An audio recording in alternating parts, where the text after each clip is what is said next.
رب کا ہے فرمان، اس پہ جا قربان، پیغام قرآن، پیغام قرآن۔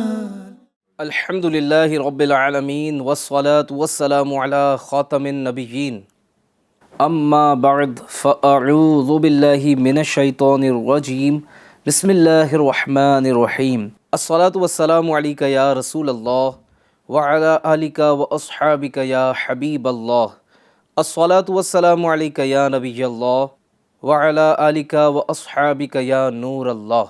ایف جین چینل کے ناظرین، الحمدللہ پروگرام پیغام قرآن لیے حاضر ہیں، اور ایک تسلسل کے ساتھ آپ ماشاء اللہ پروگرام کو ملاحظہ فرما رہے ہیں۔ اب تک کئی ٹاپکس ہم نے کور کیے ہیں، قرآن کے کئی پیغامات آپ تک پہنچانے کی سعادت حاصل کر چکے ہیں۔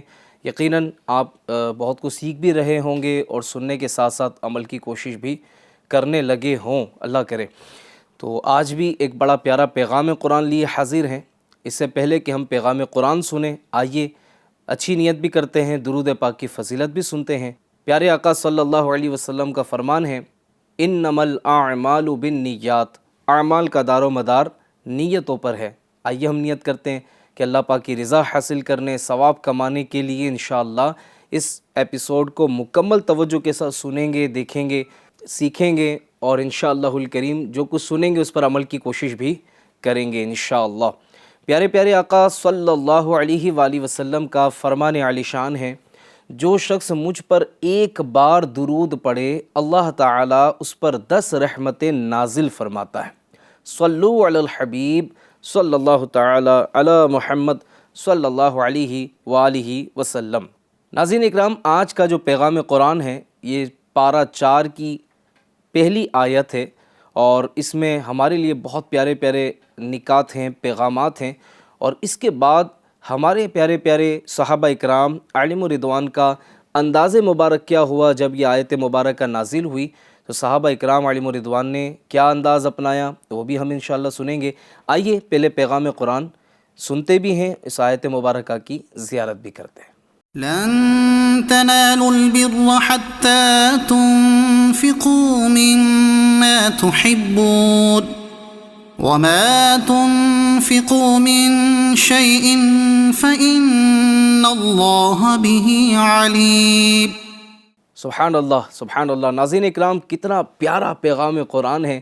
اللہ پاک ہمیں بھی عمل کی سعادت عطا فرمائے کہ اللہ تبارک و تعالیٰ نے ارشاد فرمایا، تم ہرگز بھلائی کو نہیں پا سکو گے جب تک راہ خدا میں اپنی پیاری چیز خرچ نہ کرو، اور تم جو کچھ خرچ کرتے ہو اللہ اسے جانتا ہے۔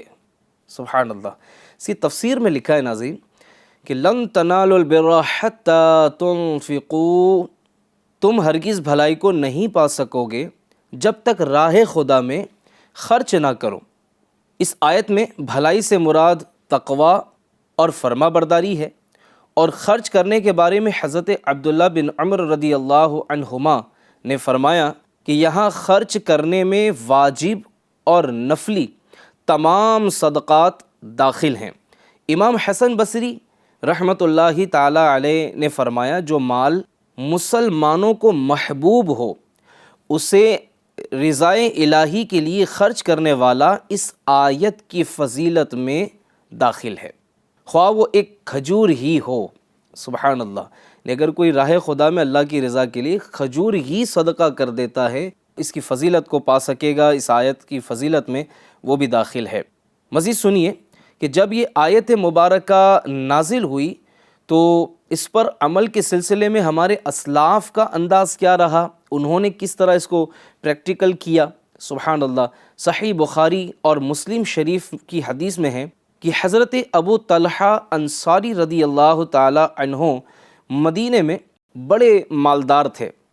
انہیں اپنے اموال میں بیروحہ نامی ایک باغ وہ بہت زیادہ پسند تھا۔ جب یہ آیت مبارکہ نازل ہوئی تو انہوں نے بارگاہ رسالت صلی اللہ علیہ وآلہ وسلم میں کھڑے ہو کر عرض کی کہ مجھے اپنے اموال میں، یعنی میرے پاس جو مال ہے، ان میں بیروحہ باغ سب سے زیادہ پیارا ہے۔ میں اسی کو راہ خدا میں صدقہ کرتا ہوں۔ سبحان اللہ۔ حضور جان عالم صلی اللہ علیہ وآلہ وسلم نے اس پر مسرت کا اظہار فرمایا، اور پھر حضرت ابو طلحہ رضی اللہ عنہ نے سرور کائنات صلی اللہ علیہ وسلم کے اشارے پر وہ باغ اپنے رشتہ داروں میں تقسیم کر دیا۔ سبحان اللہ۔ حضرت عمر فاروق رضی اللہ تعالی عنہ نے حضرت ابو موسیٰ اشعری رضی اللہ عنہ کو لکھا کہ میرے لیے ایک باندی خرید کر بھیج دو۔ جب وہ آئی تو آپ رضی اللہ تعالی عنہ کو بہت پسند آئی، لیکن پھر آپ رضی اللہ عنہ نے یہ آیت پڑھ کر، جو آیت ابھی ہم نے آپ کو سنائی، حضرت فاروق اعظم رضی اللہ تعالی عنہ نے یہ آیت پڑھ کر اللہ کے لیے اس کو آزاد کر دیا۔ سبحان اللہ۔ مزید سنیے ناظرین، حضرت عبداللہ فرماتے ہیں کہ میں نے اس آیت کی تلاوت کی تو میں نے اللہ تعالیٰ کی عطا کی ہوئی نعمتوں میں غور کیا۔ سبحان اللہ۔ یعنی یہ بزرگان دین ہمارے، ان کا انداز مبارک، ہمارے اسلاف کا انداز، یہ قرآن و حدیث میں کتنی گہرائی کے ساتھ سوچا کرتے تھے اور اس پر عمل کے معاملے میں بھی غور و تفکر کیا کرتے تھے۔ کہتے ہیں کہ جب یہ آیت مبارکہ کی تلاوت کی تو میں نے اللہ تعالیٰ کی نعمتوں کے بارے میں غور کیا کہ کون سی نعمت مجھے سب سے زیادہ پیاری ہے۔ جب غور کیا تو میں نے اپنی باندی کو اپنے نزدیک سب سے زیادہ پیارا پایا۔ اس پر میں نے کہا کہ یہ اللہ تعالیٰ کی رضا کے لیے آزاد ہے، اور اگر یہ بات نہ ہوتی کہ جس چیز کو میں نے اللہ تعالیٰ کے لیے کر دیا اس کی طرف نہ لوٹوں گا تو میں اس باندی سے نکاح کر لیتا۔ اتنی آپ کو وہ پسند تھی، لیکن وہی والی بات ہے کہ جو خود کو پسند ہے وہ اللہ کی راہ میں دینا ہے، اللہ کی رضا کے لیے اسے پیش کرنا ہے۔ سبحان اللہ۔ حضرت عمرو بن دینار رضی اللہ عنہ فرماتے ہیں جب یہ آیت کریمہ نازل ہوئی تو حضرت زید بن حارثہ رضی اللہ عنہ اپنے پسندیدہ گھوڑے کو لے کر بارگاہ مصطفیٰ صلی اللہ علیہ وسلم میں حاضر ہوئے اور عرض کی، یا رسول اللہ صلی اللہ علیہ وسلم، آپ اس گھوڑے کو صدقہ فرما دیں۔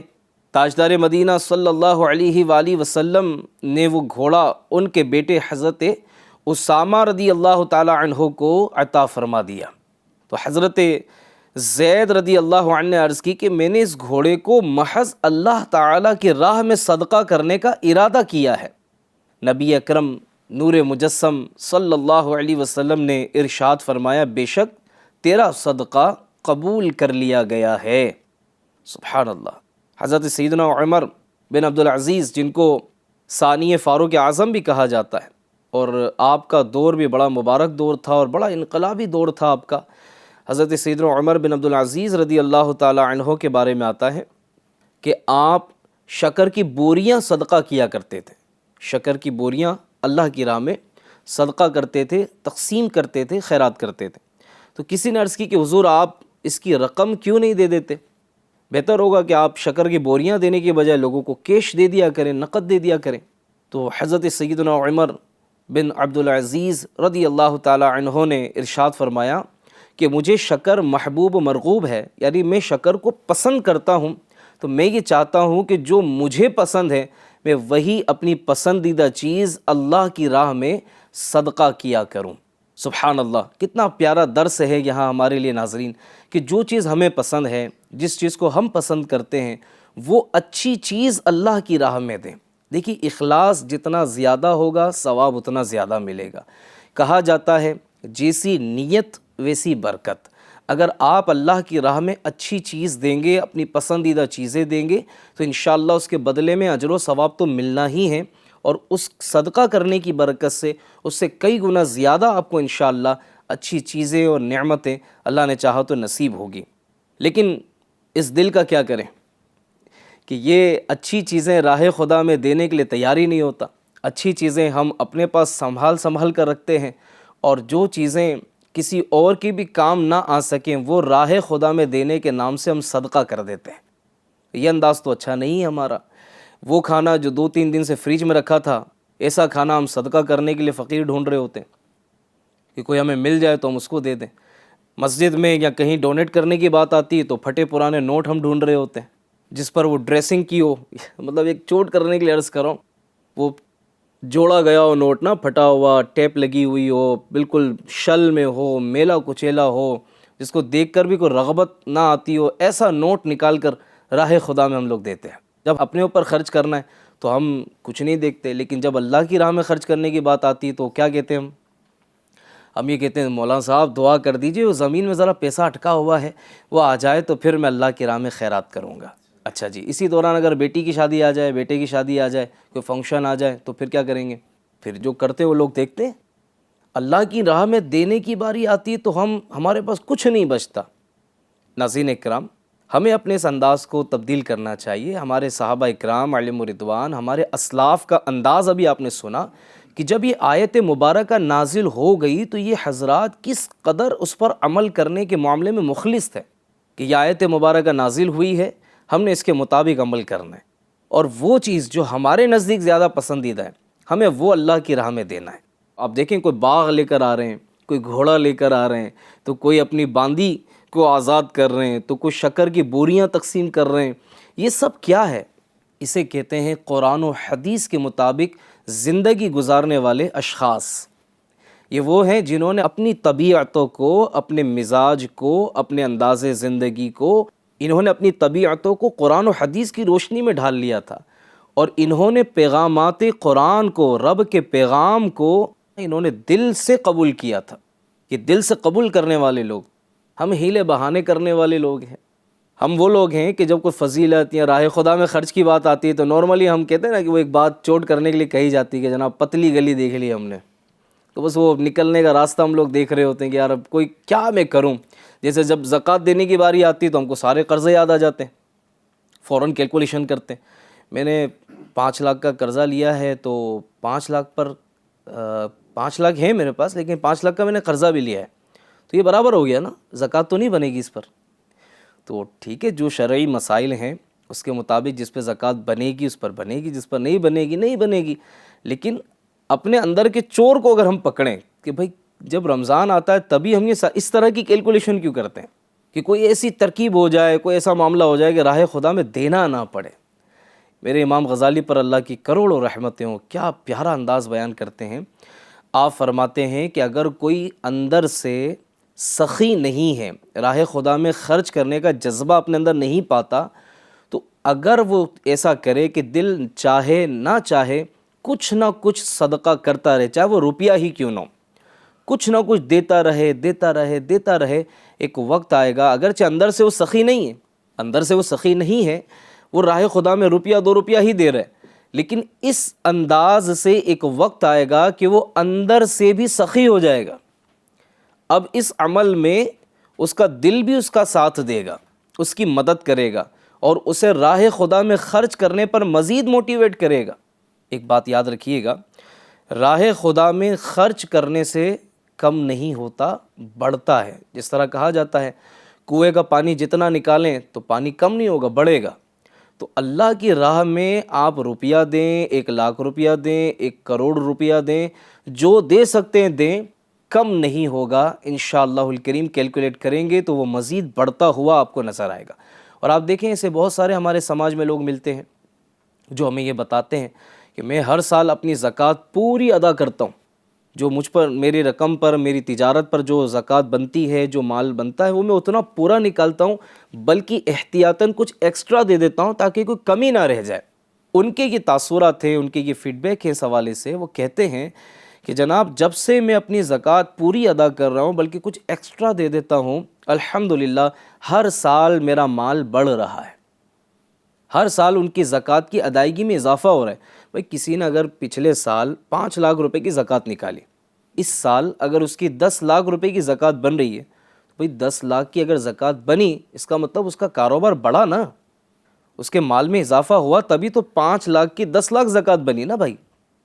اب اگر کوئی اس میں دل چھوٹا کرے اور 10 لاکھ روپے چلے جائیں گے، تو پیارے بھائی اس پر غور بھی تو کرو کہ اس پہ کمایا کتنا ہے، اور یہ تو مال کا میل ہے، یہ نکل جاتا ہے، مال آپ کا پاک ہو جاتا ہے۔ اللہ اس کی برکت سے ہم سے زمینی آسمانی آفتوں کو دور کر دیتا ہے۔ ورنہ یاد رکھیے کہ جب زکوٰۃ ادا نہیں کی جاتی، جو مال راہ خدا میں خرچ کرنا ہے اس میں ہاتھ کو کھینچا جاتا ہے، یعنی ہاتھ ٹائٹ کیا جاتا ہے، نہیں دیتے، تو یاد رکھیے حدیث قدسی ہے جس کا خلاصہ ہے کہ جب بندہ گن گن کر اللہ کی راہ میں دیتا ہے تو اسے بھی گن گن کر لوٹایا جاتا ہے، اور جو اللہ کی راہ میں دل کھول کر دیتا ہے اس کو اللہ تبارک و تعالی مزید عطا فرماتا ہے۔ تو اگر ہم چاہتے ہیں کہ ہمیں بارگاہ خداوندی سے ملتا رہے، اللہ کی بارگاہ سے ملتا رہے، تو ہم اللہ کی راہ میں خرچ کرنے والے تو بنیں اور اپنا دل بڑا کریں۔ اس میں یہاں یہ بھی عرض کرتا چلوں کہ پسندیدہ چیز خرچ کرنے پر ہمیں ترغیب دلائی گئی نا۔ اب پسندیدہ چیز آج کے وقت میں اگر میں کہوں تو مجھے بتائیں کہ آج کے وقت میں ہمارے لیے سب سے پسندیدہ چیز کیا ہے؟ آپ کہیں گے مال، ٹھیک ہے، تو مال ہی تو ہے نا کہ اس کے ذریعے آپ رب کی رضا پا سکتے ہیں، اللہ کے پسندیدہ بندے بن سکتے ہیں۔ اچھا، دوسری بات یہ کہ ہمیں مال دیا کس نے؟ اللہ نے دیا ہے، اسی کا دیا ہوا ہے۔ میں ایک ایگزامپل کے ذریعے آپ کو سمجھاتا ہوں۔ اگر میں نے کسی کو 1,00,000 روپے رکھنے کے لیے دیے کہ بھائی یہ 1,00,000 روپے میرے ذرا اس کو سنبھالیے گا، ضرورت پڑنے پر میں آپ سے واپس لے لوں گا۔ اب کچھ دنوں کے بعد میں اس کے پاس جاؤں اور کہوں کہ بھائی وہ میری رقم مجھے ذرا واپس دیجیے گا، آپ مجھے بتائیں کیا جس کے پاس میں نے رقم رکھی تھی وہ منع کرے گا؟ آپ کہیں گے کیوں منع کریں گے بھائی، 1,00,000 روپے تو آپ ہی کے تھے۔ اب وہ 1,00,000 روپے تو میرے ہی تھے نا، اگر وہ 1,00,000 روپے میں واپس لے رہا ہوں تو یہ وہ سامنے والا نہیں دے رہا ہے، بلکہ وہ 1,00,000 روپے میرے ہی ہیں جو میں نے اس کے پاس رکھنے کے لیے دیے تھے، اس کو کسی طرح کا کوئی پرابلم نہیں ہونا چاہیے۔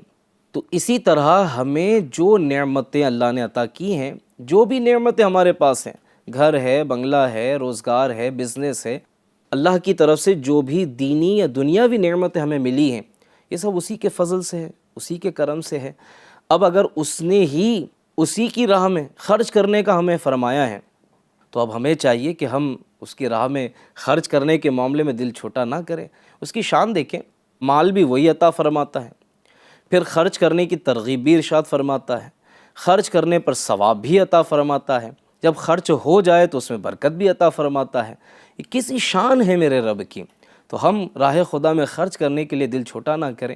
ہم اس آقا صلی اللہ علیہ وسلم کے غلام ہیں کہ جنہوں نے ایسی سخاوت فرمائی ہے، ایسا عطا فرمایا ہے کہ بڑی پیاری بات کسی نے کہی، کہتے ہیں کہ حاتم طائی کے دروازے سے، اس کے بڑے دروازے تھے نا، بہت سارے دروازے تھے اس کے محل کے، سائل جس دروازے سے آتا اسے عطا کیا جاتا، وہ گھوم کر اگلے دروازے پر آتا تو وہاں بھی دیا جاتا، یہاں تک کہ وہ جس دروازے سے آتا اسے ہر دروازے پر دیا جاتا تھا۔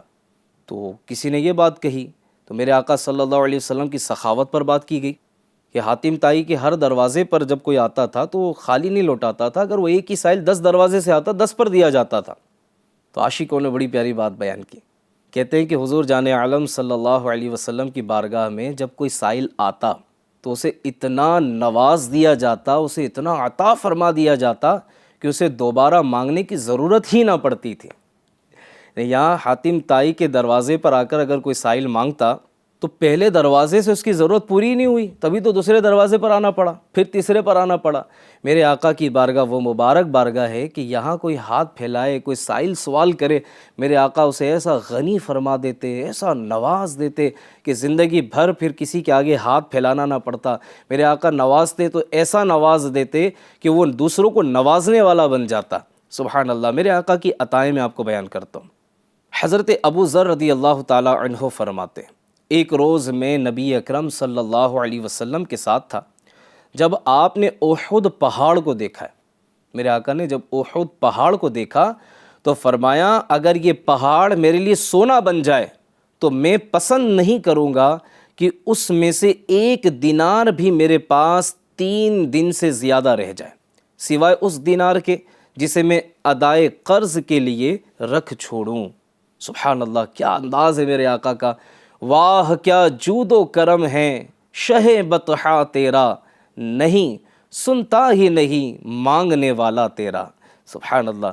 اور پھر وہ ہے نا، میرے اعلیٰ حضرت لکھتے میں تو مالک ہی کہوں گا، ہے میں تو مالک ہی کہوں گا کہ ہو مالک کے حبیب، یعنی محبوب و محب میں نہیں میرا تیرا۔ سبحان اللہ۔ شہنشاہ نبوت، مخزن جود و سخاوت، صلی اللہ علیہ وسلم کی شان سخاوت بیان کرتے ہوئے عبداللہ بن عباس رضی اللہ تعالی عنہما فرماتے، رسول اللہ صلی اللہ تعالی علیہ وسلم لوگوں میں سب سے بڑھ کر سخی ہیں، صلی اللہ علیہ وآلہ وسلم سے جبریل امین علیہ السلام رمضان المبارک کی ہر رات میں حاضر ہوتے اور رسول اکرم صلی اللہ علیہ وسلم ان کے ساتھ قرآن عظیم کا دور فرماتے.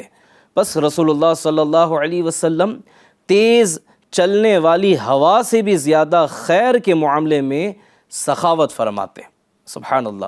جابر بن عبداللہ رضی اللہ تعالی عنہما فرماتے ہیں کہ حضور صلی اللہ علیہ وسلم نے کبھی کسی سائل کو جواب میں لا یعنی نہیں کا لفظ نہیں فرمایا. ایک بار آپ صلی اللہ علیہ وسلم کے دربار گوہر بار میں 70,000 درہم لائے گئے تو آپ صلی اللہ علیہ وسلم نے وہ درہم ایک چٹائی پر رکھے اور پاس کھڑے ہو کر تقسیم فرمانے لگے. کسی سائل کو خالی نہیں لوٹایا حتیٰ کہ اس سے فارغ ہو گئے. بعض اوقات ایسا بھی ہوتا تھا کہ نبی کریم صلی اللہ علیہ وسلم کسی سے کوئی چیز خریدتے. ایک تو یہ کہ جو ہے وہ عطا کیا، میرے آقا کا ایک اور بڑا پیارا انداز میں بیان کروں کہ کسی سے کوئی چیز خریدتے، قیمت ادا کرنے کے بعد وہ چیز اسی کو یا کسی دوسرے کو عطا فرما دیتے. ایک بار جابر بن عبداللہ رضی اللہ عنہما سے آپ علیہ الصلوۃ والسلام نے ایک اونٹ خریدا، پھر وہی اونٹ ان کو بطور عطیہ عنایت فرما دیا. اسی طرح امیر المومنین فاروق اعظم رضی اللہ تعالی عنہ سے ایک اونٹ کا بچہ خریدا، پھر وہی حضرت عبداللہ بن عمر رضی اللہ تعالی عنہما کو عطا فرما دیا. واہ کیا جود و کرم ہے شہ بطحا تیرا، نہیں سنتا ہی نہیں مانگنے والا تیرا. سبحان اللہ. تو ہم ایسے کریم آقا کے غلام ہیں، ہمیں بھی چاہیے کہ پیارے آقا علیہ الصلوۃ والسلام کے اس انداز پاک کو ہم بھی کاپی کریں، ہم بھی عمل میں لائیں، ہم بھی راہ خدا میں خرچ کریں، ہم بھی سخاوت کی طرف جائیں، ہم بھی سخی بنیں. سخی کہلانے کے لیے نہیں کہ اخبار میں جناب میری تصویر آ جائے، لوگوں میں جناب میرا چرچا ہو جائے کہ میں اتنا کھانا کھلاتا ہوں، میں اتنے لوگوں کو افطار کرواتا ہوں. مقابلہ ہو رہا ہے جناب، اس نے اتنی بڑی افطار پارٹی کی ہے تو میں سے بڑی کروں گا. مقابلہ کرنا ہے نیکی میں ضرور کریں لیکن اچھی نیت کے ساتھ. راہ خدا میں خرچ کرنا ہے ضرور کریں، دل کھول کر کریں، جتنا کر سکتے ہیں ضرور کریں لیکن اچھی نیت کے ساتھ. اس میں ملاوٹ نہ ہو، اس میں ریاکاری نہ ہو، اس میں تعریف و شہرت کی چاہت نہ ہو. عجیب و غریب معاملات ہیں. لوگ کسی کو خیرات کرتے ہیں، کسی کو راشن دیتے ہیں لیکن لوگوں میں چرچا بھی کر دیتے ہیں، ذلیل بھی کرتے ہیں، رسوا بھی کرتے ہیں، پھر دھکے کھلوا کر چپل ہی گھسوا کر لوگوں کو ذلیل کر کے بعض مرتبہ زکوٰۃ ادا کرتے ہیں، خیرات ادا کرتے ہیں. اس طرح کا انداز نہیں ہونا چاہیے بلکہ ثواب کی نیت ہو. بلکہ یہ ذہن ہمارا بن جائے کہ اگر کوئی مستحق مجھ سے زکوٰۃ وصول کر رہا ہے نا، آپ پر احسان کر رہا ہے، جو کام آپ نے کرنا تھا مستحقین کو تلاش آپ نے کرنا تھا، لیکن اگر کوئی مستحق آپ تک خود چل کر آ رہا ہے تو اب آپ کو تو دل کی گہرائیوں سے ادا کرنا چاہیے اور شکریہ بھی ادا کرنا چاہیے. اللہ پاک توفیق عطا کرے. اور یہ پیارے آقا صلی اللہ علیہ وسلم کی سنت مبارکہ بھی ہے سخاوت کرنا. ہمیں چاہیے کہ سنت پاک کو بھی ہم ادا کریں، ہم بھی اللہ توفیق دے کہ راہ خدا میں خرچ کرنے والے بنیں. بعض مرتبہ یہ بات بھی ذہن میں آتی ہے، ہم دینا چاہتے ہیں، اتنی محنت سے کمایا ہے، ہم چاہتے ہیں کہ لاکھوں روپے خرچ کریں دین کی راہ میں. ہم بھی چاہتے ہیں مدرسہ بنائیں، ہم بھی چاہتے ہیں مسجد بنائیں، ہم بھی چاہتے ہیں امام صاحبان کی خیرخواہی کریں، ہم بھی چاہتے ہیں کہ دینی اور فلاحی کاموں میں ہماری محنت اور مشقت کی رقم جو ہے وہ صرف ہو تاکہ ہمیں ثواب بھی ملے، امت کو بھی فائدہ ہو، ہمارے لیے صدقہ جاریہ ہو. لیکن کیا کریں، ہمیں کوئی راستہ نظر ہی نہیں آتا، ہمارا کسی پہ دل جمتا ہی نہیں ہے، ہم کس کو دیں، کدھر جائیں. تو ناظرین اکرام الحمدللہ میں آپ کو مشورہ دینا چاہوں گا کہ دعوت اسلامی انڈیا یہ وہ عظیم مدنی تحریک ہے جو غیر سیاسی تحریک ہے، پرامن تحریک ہے، جس نے الحمدللہ اب تک لاکھوں لاکھ نوجوانوں کی زندگی میں مدنی انقلاب برپا کر دیا. جی ہاں، اسی دینی تحریک دعوت اسلامی انڈیا کی زیر سایہ دعوت اسلامی کے الحمدللہ 50 سے زیادہ ڈپارٹمنٹس چل رہے ہیں، 50 سے زیادہ شعبہ جات ہیں جن میں دینی کام، فلاحی کام بھی، روحانی کام بھی الحمدللہ ہو رہے ہیں. اللہ کی رحمت سے میں اگر آپ کو بتاؤں کہ ہمارے 3 بڑے بڑے ڈپارٹمنٹس، عالم بنانے والا ڈپارٹمنٹ جامعۃ المدینہ، حافظ بنانے والا ڈپارٹمنٹ مدرسۃ المدینہ، پھر اسی کے ساتھ ساتھ بڑی عمر والوں کو مدرسہ پڑھانے، قرآن پاک کی مفت تعلیم دینے والا مدرسۃ المدینہ بالغان. اس کی بات کریں، یہ تینوں کی اگر بات کریں تو ہزاروں ہزار ہمارے پاس اسٹوڈنٹس ہیں جن کو فی سبیل اللہ بغیر ان سے فیس لیے ہم الحمدللہ انہیں دینی تعلیم پرووائڈ کر رہے ہیں۔ اس کے علاوہ دعوت اسلامی کے الحمدللہ مدنی قافلے سفر ہوتے ہیں، مختلف کورسز ہوتے ہیں، 63 دن کے ہم لوگ کورس کراتے ہیں، 7 دن کے کورس کراتے ہیں۔ اس کے علاوہ ہمارا غریب نواز آن لائن اکیڈمی چل رہا ہے، 30 سے زیادہ ہم گھر بیٹھے آن لائن کورسز کراتے ہیں۔ پھر جناب اس میں ہم الحمدللہ ویلفیئر ڈپارٹمنٹ ہمارا غریب نواز ریلیف فاؤنڈیشن کے نام سے چل رہا ہے۔ ابھی غریب نواز کلینک بھی ہم نے الحمدللہ شروع کیا ہے، جہاں سے کم رقم پر ہم علاج کریں گے، بعض کا فری میں بھی کریں گے۔ اور یہ وہ ڈپارٹمنٹ ہے غریب نواز ریلیف فاؤنڈیشن دعوت اسلامی کا، جو کبھی بھی آزمائش آتی ہے ہمارے وطن عزیز پر، مثال کے طور پر کوئی ڈیزاسٹر ہوا ہے، کوئی زمینی آسمانی آفت آ گئی ہے۔ پچھلے دنوں آپ دیکھیں اڑیسہ کے ٹرین ایکسیڈنٹ میں، حادثے میں کتنی اموات ہو گئیں، کتنا بڑا نقصان ہو گیا، وہاں بھی آپ کی دعوت اسلامی انڈیا الحمدللہ پہنچی، اور اس ڈپارٹمنٹ کے افراد نے وہاں پہنچ کر جو ہم سے کام ہو سکتے تھے ہم نے کرنے کی کوشش کی، کھانا پیش کیا گیا اور بھی کئی چیزیں الحمدللہ کی گئیں۔ تو پورا سال ہی غریب نواز ریلیف فاؤنڈیشن کے ذریعے سے دعوت اسلامی امت کی خیرخواہی بھی کر رہی ہے۔ آپ کو جان کے خوشی ہوگی، رمضان میں وطن عزیز ہندوستان میں ہزاروں کی تعداد میں راشن کٹس الحمدللہ تیار کیے گئے۔ وہ سادات اکرام، وہ سید صاحبان جن کا ویسے تو انہی کے صدقے میں سب کچھ مل رہا ہے، ٹھیک ہے، ان کے نانا کے صدقے میں سب مل رہا ہے، لیکن وہ سادات اکرام جو فائنینشلی طور پہ اتنے سٹرونگ نہیں ہیں، اور وہ حضرات جو وائٹ کالر ہیں، یعنی وہ اپنی ضرورتیں لوگوں کو نہیں بتاتے، وہ خوددار ہیں اور وہ چھپے رہتے ہیں، لیکن مالی طور پر بڑے کمزور ہیں۔ تو دعوت اسلامی کے اس ڈپارٹمنٹ کے ذریعے الحمدللہ پورے رمضان کا راشن ان تک پہنچانے کی کوشش کی جاتی ہے، نقد کیش اماؤنٹ بھی پہنچانے کی کوشش کی جاتی ہے۔ تو آپ کی دعوت اسلامی الحمدللہ لاکھوں نہیں کروڑوں روپے کے اخراجات پورے سال میں کر رہی ہے۔ آپ کے فائنینشلی سپورٹ کی بھی ضرورت ہے۔ آپ کی رقم کا یہ بہترین مصرف ہے کہ آپ دعوت اسلامی انڈیا کا ہر اعتبار سے سپورٹ کریں، مالی طور پر ہمیں مضبوط کریں۔ ہم نے وہ ادارے اب تک قائم کیے جس کی امت کو ضرورت تھی، اب تک ہم الحمدللہ بہت کچھ امت کو دے چکے ہیں اللہ کی رحمت سے، آپ کے تعاون اور آپ کے سپورٹ سے، اور آئندہ بھی ہم بہت کچھ دینا چاہتے ہیں امت کی خیرخواہی کے لیے، نیکی کی دعوت کو عام کرنے کے لیے۔ رکاوٹ آپ سمجھ سکتے ہیں کہ مال ہوتی ہے، پیسوں کی وجہ سے جو ہے بہت سی چیزیں رک جاتی ہیں۔ میں امید کرتا ہوں کہ آج کے اس پروگرام کو دیکھ کر ہم ضرور دعوت اسلامی کا فائنینشلی سپورٹ کریں گے۔ آپ کو نیچے اکاؤنٹ نمبر نظر آ رہا ہوگا، آپ اس میں اپنی رقم آن لائن بھی ٹرانسفر کر سکتے ہیں۔ اللہ پاک ہم سب کو راہ خدا میں خرچ کرنے کی توفیق عطا فرمائے، آمین، بجاہ خاتم النبیین صلی اللہ علیہ وآلہ وسلم۔ ناظرین اکرام، ہمارے ایپیسوڈ کا وقت مکمل ہوا، انشاءاللہ اگلے ایپیسوڈ میں پھر ایک پیغام قرآن لے کر حاضر ہوں گے۔ اجازت دیجیے، اپنا خیال رکھیے، ایف جین چینل دیکھتے رہیے اور دوسروں کو دیکھنے کی دعوت بھی دیتے رہیے۔ صلو علی الحبیب صلی اللہ تعالی علی محمد صلی اللہ علیہ وآلہ وسلم۔ رب کا ہے فرمان، اس پہ جا قربان، پیغام قرآن